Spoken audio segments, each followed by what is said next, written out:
Hello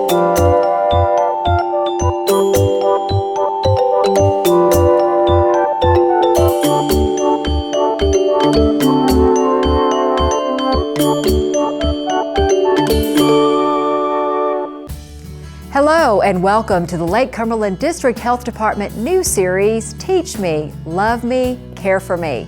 I'm your host, Amy DeCesare. During the course of our program, we will be talking with a family that has a child somewhere in the age range of your child.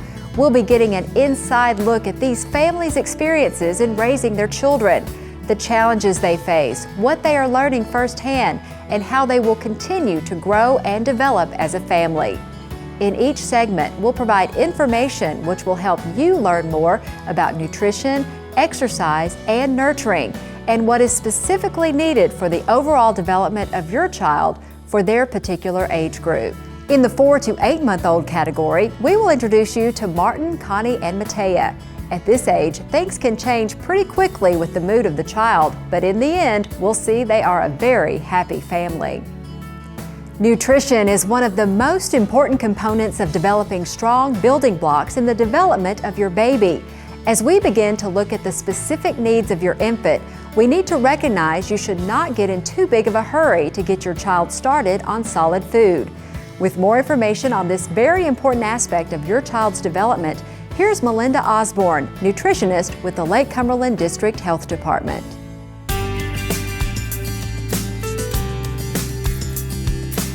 As we take a look at the needs of your 4 to 8 month old baby, you should know that most pediatricians recommend you only give breast milk or formula for the first 6 months of baby's development. At 6 months, you can begin feeding your baby iron-fortified infant rice cereal. Mix it with breast milk or formula and use a spoon, not a bottle or an infant feeder. Start with a teaspoon of food and gradually give them more as they begin to accept it. Her transitioning from bottle to solid food was kind of difficult at first. She didn't like it. I guess it was the texture thing because she did not like it at all. She made weird faces and spit it out. But after about 3 or 4 tries, she loves it now. She's ready for it every night. Begin gradually introducing new single ingredient foods every 5 to 7 days. At 6 months, you can even begin introducing some well-cooked, strained fruits and vegetables or prepared baby foods. Again, start with a teaspoon and gradually give your baby more as they accept it. Once you've started the more flavorful foods, make sure your baby gets a variety of flavors. Also, you should begin gradually introducing single ingredient foods every 5 to 7 days to help you identify any problems the baby may have with that food. The hardest part of transitioning solid food from a bottle was actually her keeping it in her mouth and actually eating it. Most of it ended up on her clothes, so we had to take 2 or 3 tries to get her fed. The only thing that concerned me was that she might, where it's a lot thicker than her formula, what she's used to, that it'd be easier for her to choke on it. It wouldn't. With her formula, that's something that seems like she can cough up easier. But she's done okay. Be sure not to start your baby on solid food too early. Each baby is an individual. Some signs that baby is ready for solid food are they can hold their head steady when sitting, they open their mouth when food approaches, they show interest in foods when others eat, and they're able to swallow baby food placed on their tongue. And when you do begin to introduce solid food, remember to always feed your baby with a spoon. You should never feed solids from a bottle or an infant feeder. As new parents and learning about nutrition for her, it's difficult, I think, because for us as adults, we just eat whatever, but we want her to have what she needs to grow and develop in the right ways. So I want to make sure that we give her the things that she needs, the amount of, vegetables and fruits and formula that she needs every day. The transition to solid foods is an exciting time in baby's development, and even though you want to give them a wide variety, there are still some solid foods you'll want to avoid. These foods could cause allergies if you introduce your child to them too early. Foods you'll need to avoid are milk, eggs, honey, peanut butter, fish, and especially shellfish. You should wait until your child is at least 1 year old before introducing them to these foods. And I know this one's going to be hard, but you should avoid peanut butter until after your child is 2 years old. Allergies are tough on a child when they're younger, so just by avoiding them at this early stage in their development, when they really won't miss them, you'll be doing them a big favor that will have long-term benefits. Also, this is a great time to develop healthy eating habits for your baby by not only feeding your child healthy foods, but by eating healthy foods yourself. When we return, what are appropriate exercise habits to develop for your child? We'll have more when we come back.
Exercise. It's something that we know we need as adults to be healthy. But what about your baby? You wouldn't think that simple exercises could have such a great impact on your baby's life, but the fact is, they're very important in this stage of their development.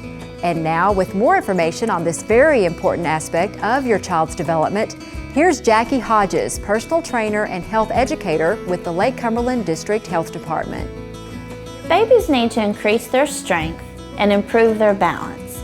It's been proven that babies in movement programs generally talk earlier, have better appetites, sleep more soundly, and experience greater acceleration and motor development than babies who aren't exercised.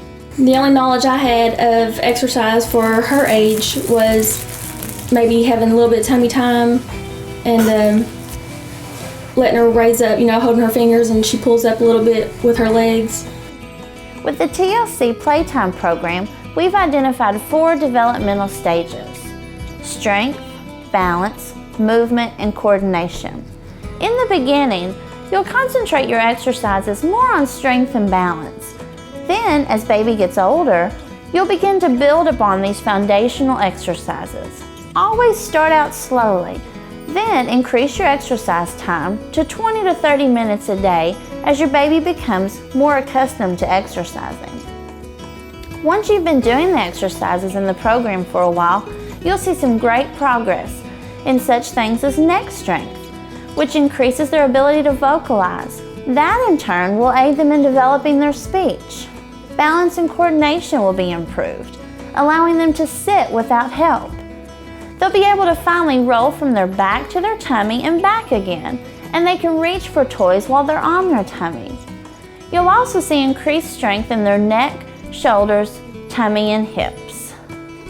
Now, actually knowing that you can do a lot more and she can do a lot more, she's able to do a lot more, and I can do more with her. Now, I look forward to every day, when we get home from work. It's just one of those priorities that I have, after she eats and she's ready for playtime, it's automatic exercise time. So, exercising your baby should be fun and rewarding for parent and baby alike. Remember, start out slowly. Your baby will need to build up its strength and endurance for the program. So gradually work your way up to 20 to 30 minutes a day. It's an amazing time, not only for the development of your baby, but in your ability to schedule bonding time.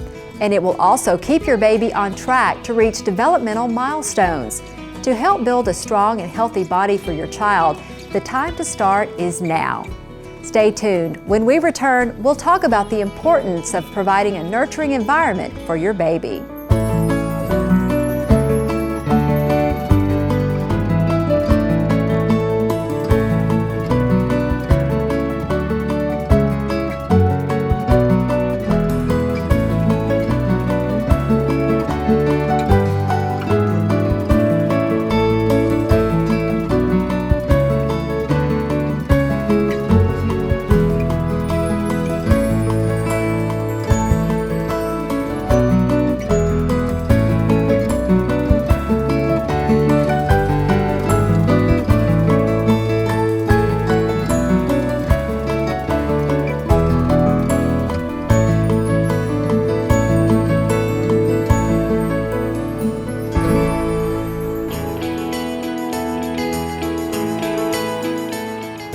Nurturing, something that we know about and we do, but do we really stop and think about how important it is in the development of your baby? As your baby continues to develop, they'll need reassurance. They'll need to know they're in a safe and secure environment. When there is something that is troubling your baby, they'll use their only form of communication to let you know how they're feeling. They'll cry. Here's Jackie Hodges with some important tips on providing the nurturing environment needed for your child.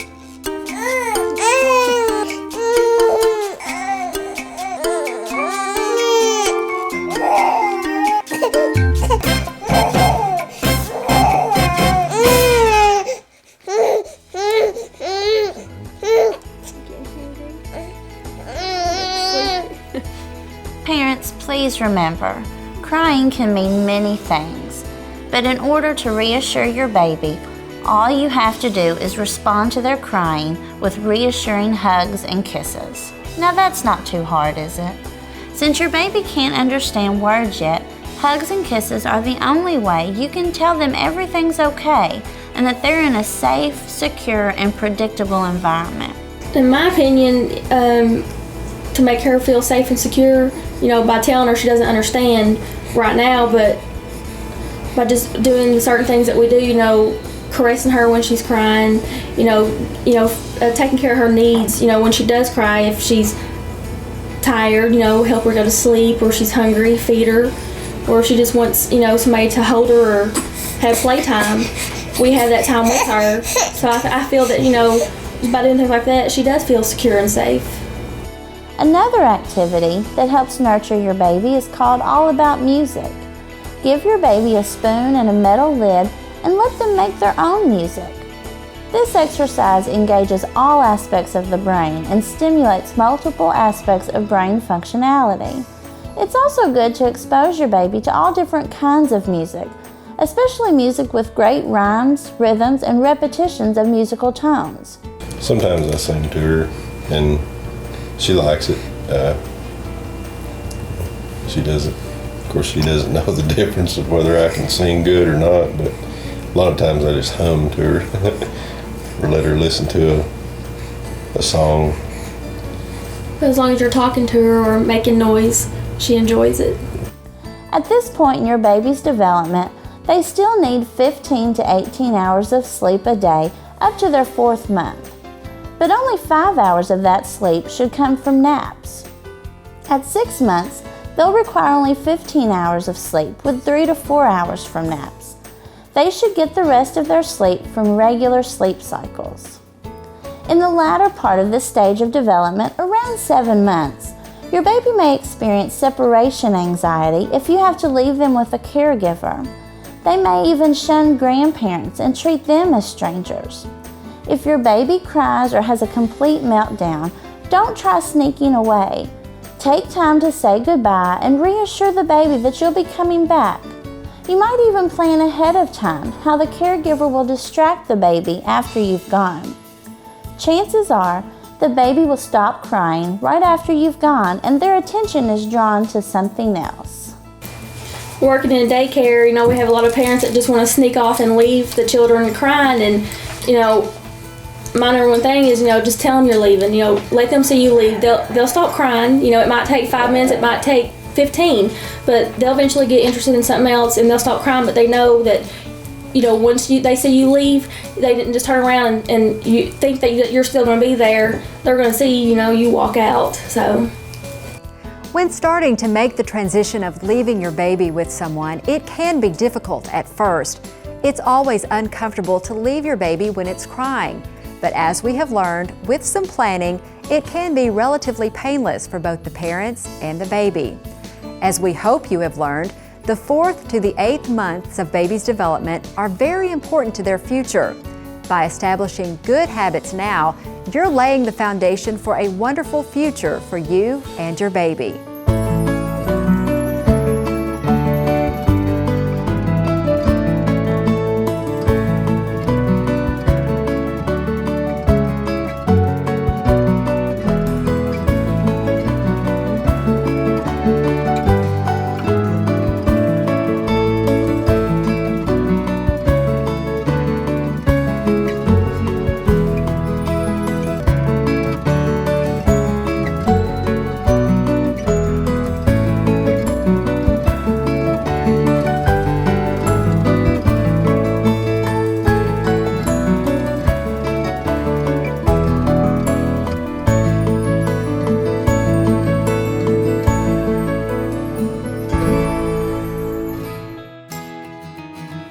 going through this experience, the things that I knew and the things that I'm learning from the information I've gotten and read, the materials and the DVDs, I thought I knew quite a bit about how to raise her and be, a good parent.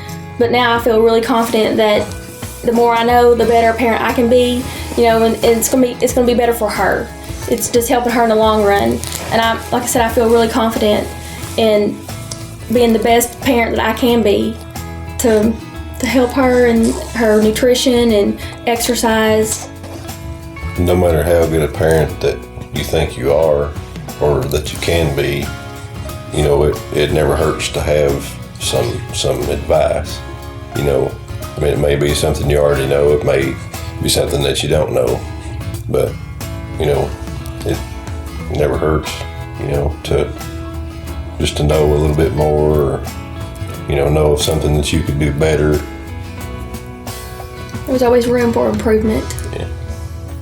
You're actually responding in a positive way when, through your baby's actions and without words, they say, "Teach me, love me, care for me." Our thanks to Martin, Connie, and Matea for letting us visit them in their home, and our thanks to you for watching the program to learn more about how you can help your baby during this phase of their growth and development.